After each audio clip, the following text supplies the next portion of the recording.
Buenos días. El día de hoy les voy a hablar de la articulación del isfranc, complejo osteoligamentario del isfranc. Mi nombre es Juan Duque,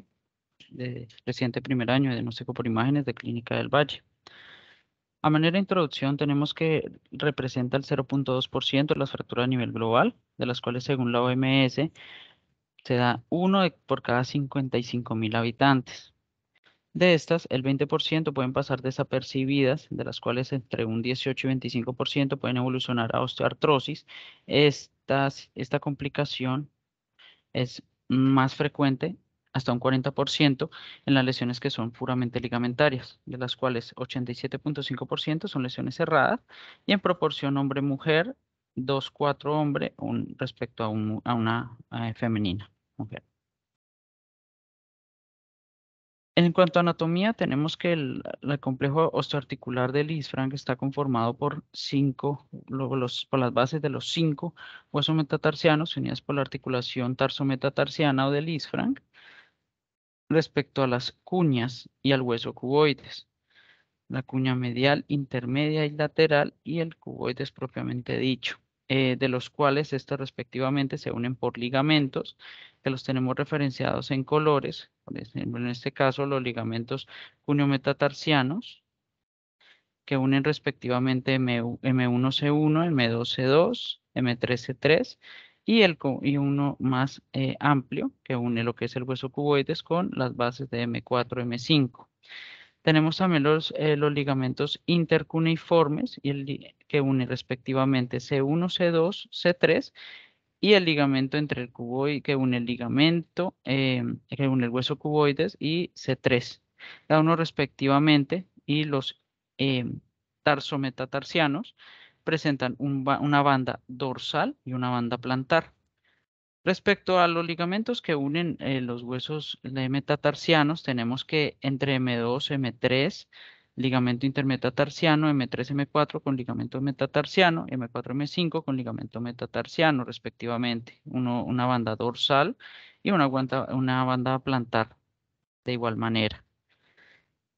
Tenemos que a nivel del espacio y la unión entre M1 y M2, entre este espacio demarcado con una X, no hay un ligamento propiamente dicho. Y tenemos que el ligamento del isfranc, más demarcado con la banda negra, de color negro, une lo que es el cuneiforme número 1, respectivamente con la base de M2 y presenta otra banda en región tanto dorsal como interósea y plantar, principalmente la región plantar, como veremos posteriormente,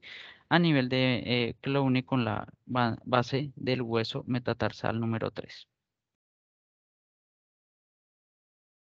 Respectando al ligamento propiamente dicho del isfranc, tenemos que tiene 3 bandas. Estas bandas se subdividen en dorsal, interósea y plantar. Tenemos que la dorsal, según la literatura y lo descrito y lo visualizado en examen imagenológico, en estudio imagenológico, es más pequeña y es más susceptible, y tiene menos grosor, siendo más susceptible a romperse y a lesionarse en una trauma propiamente dicho del complejo osteoligamentario. Tenemos que las interóseas pueden llegar a medir entre 8 a 10 milímetros, tener un grosor entre 8 a 10 milímetros y medir entre 5 o 6 milímetros, dándole una situación de estabilidad, dureza y menor probabilidad de ruptura. Y tenemos que la banda plantar interósea conecta lo que es la base de la segunda cuña y parte, y una más larga, una banda más larga que lo conecta con la base del tercer metatarsiano, del segundo metatarsiano y tercer metatarsiano respectivamente. Siendo esta la banda inferior más plantar, más larga, respectando a las 3. Tiene igual una característica anatómica importante a tener en cuenta, es su disposición en arco romano, lo cual le confiere una estabilidad en eje anatómico, ya que esto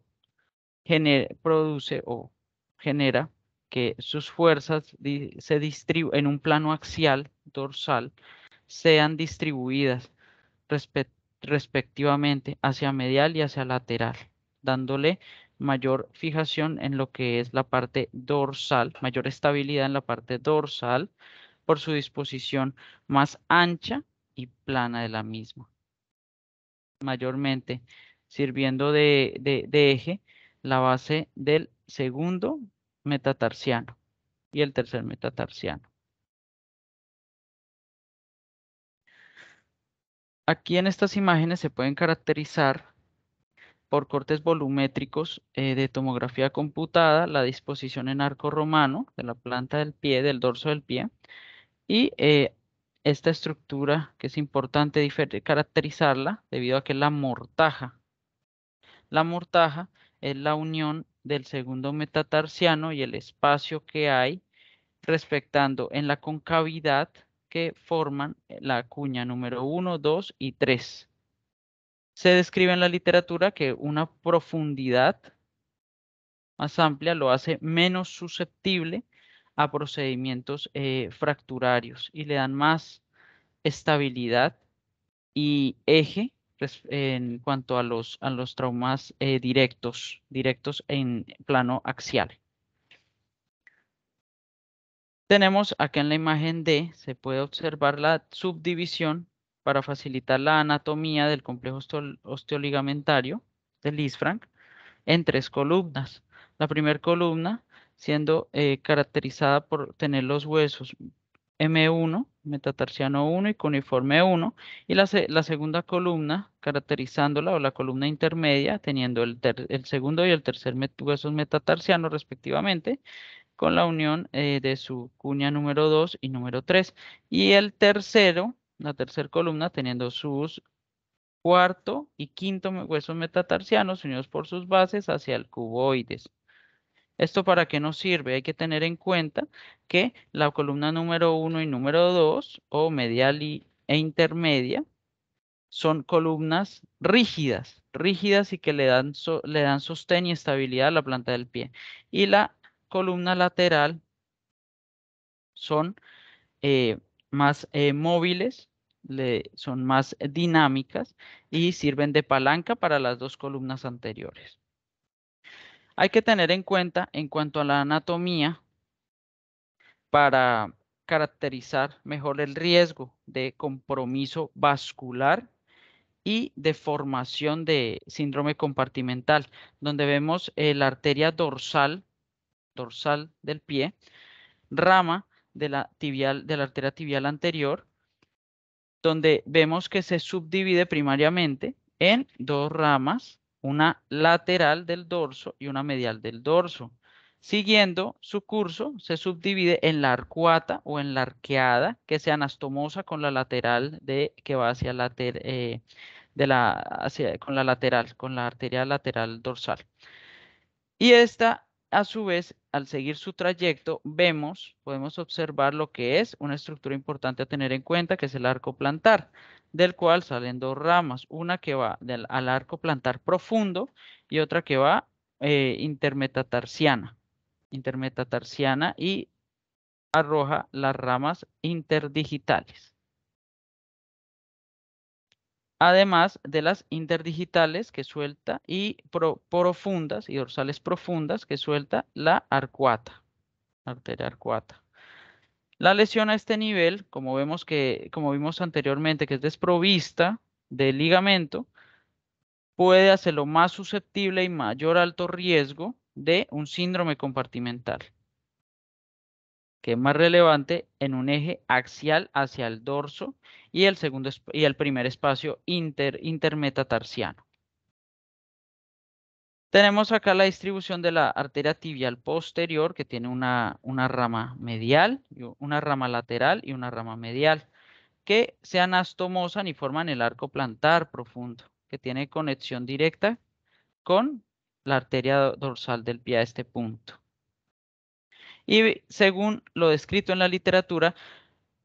tenemos 5 compartimentos a nivel del pie para como caracterización anatómica, de los cuales los mayormente comprometidos suelen ser el compartimento central, el compartimento medial y parte del compartimento interóseo, el primer y segundo metatarsiano, del primer y el segundo espacio,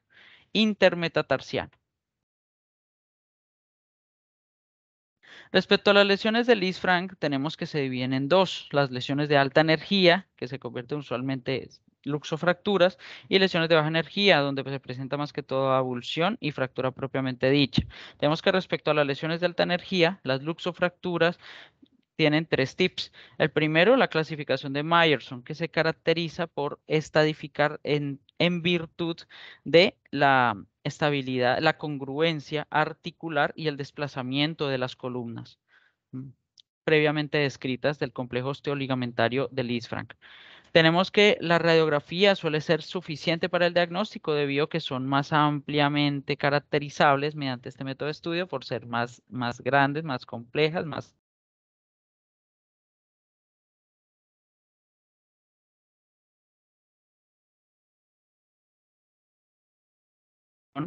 en cuanto a sus componentes. Y respecto a las lesiones de baja energía, tenemos que se utiliza principalmente la clasificación de Non-Leiber-Tulo, que nos ayuda a estadificar y a planificar un procedimiento quirúrgico conservador respecto a quirúrgico, en conjunto con un estudio tomográfico computado, que es usualmente muy requerido para caracterizar mejor estas lesiones y procesos fracturarios adyacentes, ya que en radiografía, como se puede describir acá, es muy difícil de identificar. Tenemos que la resonancia magnética no se necesita para identificar estas lesiones, sino más específicamente cuando se sospecha una lesión ligamentaria del ligamento de Lisfranc principalmente, un esguince o un desgarro, más que todo para tejidos blandos. Tenemos un estudio sistemático que recomienda la literatura respecto a la radiografía, que es el primer estudio que se solicita para caracterizar estas lesiones. En cuanto tenemos tres proyecciones principalmente. Tenemos la proyección frontal, en donde debemos observar lo que es la alineación respecto a a la primera columna de la unión M1-C1 y la segunda unión entre M2-C2, ¿sí? Donde debemos ver una alineación entre la cuña 1 y 2 y una alineación entre lo que es la cuña, el espacio interóseo donde se dispone el ligamento de Lisfranc y la base de C2. Estando alineada nos puede dar más o menos no debe ser este espacio, no debe ser mayor de 5 milímetros para que nos permite caracterizar mejor este tipo de lesiones a este nivel. Tenemos en un plano oblicuo donde se debe observar una alineación entre lo que es el borde medial de M4 y el borde medial del hueso cuboides, además del borde lateral de M3 y el borde medial del hueso cuboides, que también nos ayuda a identificar lesiones probablemente ocultas del complejo osteoarticular y ligamentario de Lisfranc. Y tenemos una vista lateral en donde podemos caracterizar principalmente un compromiso de arco plantar definido como una alteración o una incongruencia en lo que es la línea dorsal, la alineación dorsal, principalmente tomando como referencia C1 y la distancia que tiene respecto a la base de M5. Si se ve más deprimida o muy cercano entre ambas, hay que sospechar lesión o inestabilidad del arco plantar. Tenemos este ángulo que se describe en la literatura como el ángulo talo-metatarsal, donde una alteración mayor de 15 grados nos ayuda también a identificar una incongruencia en la alineación de las estructuras del pie, propiamente dicha. Respecto a la clasificación de Myerson, tenemos que esto nos ayuda se define según el desplazamiento y la congruencia articular de la unión de sus partes y de las columnas, donde tenemos que tipo A es una incongruencia total, sea a nivel lateral, sea hacia lateral o sea hacia dorso plantar. Tenemos la tipo B, donde vemos que puede ser una dislocación medial o una dislocación lateral, respectando y direccionándonos con sus columnas, que debe contener propiamente los huesos propiamente dichos del complejo osteoarticular y la incongruencia de los mismos.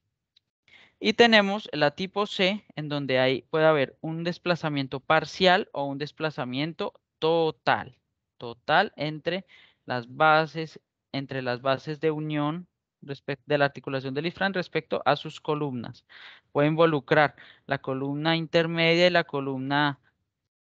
medial, o puede involucrar las dos columnas, tanto intermedia como lateral, y la columna medial con parte del escafoide, del hueso escafoidal y cuneiformes, o totalmente desarticulado el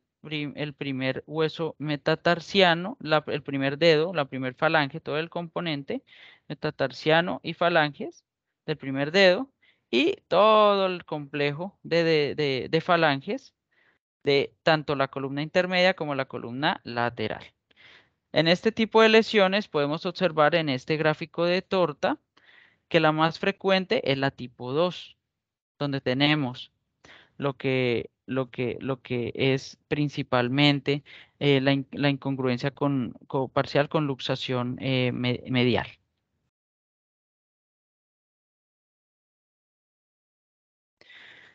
En esta imagen podemos observar una diástasis de lo que es el espacio entre el primer cuneiforme y la base del segundo cuneiforme en el área de mortaja que nos ayuda a caracterizar estas lesiones. Al medirlo, se denota que es mayor de 5 milímetros. Usualmente en la literatura se describe que es pertinente tomar una comparativa, una serie de pies, de ambos pies, para determinar que no corresponda a una variante anatómica respecto a una lesión verdadera del complejo articular del Lisfranc. Vemos además un desplazamiento de la columna intermedia y la columna lateral respecto a la.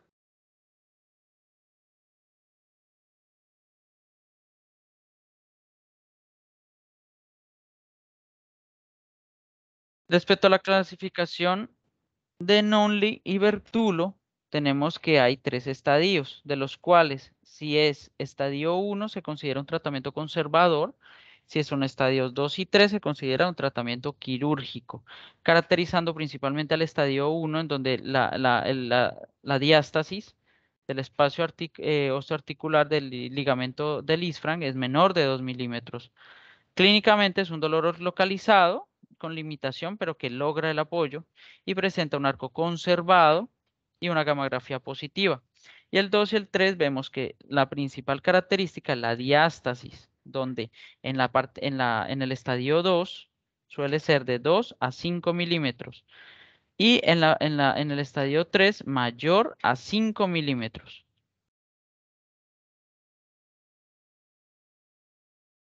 Tenemos variantes anatómicas que nos puede hacer una comparativa respectando a la lesión propiamente del isfran,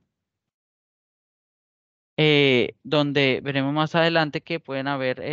fragmentos interóseos. En este caso, podemos observar un desplazamiento de cortical en una radiografía de frente,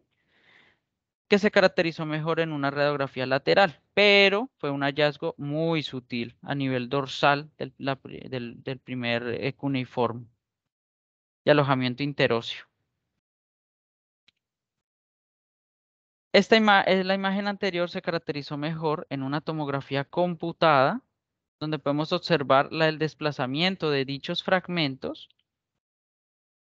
además de una fragmentación, una conminución sutil de lo que era también el borde plantar y medio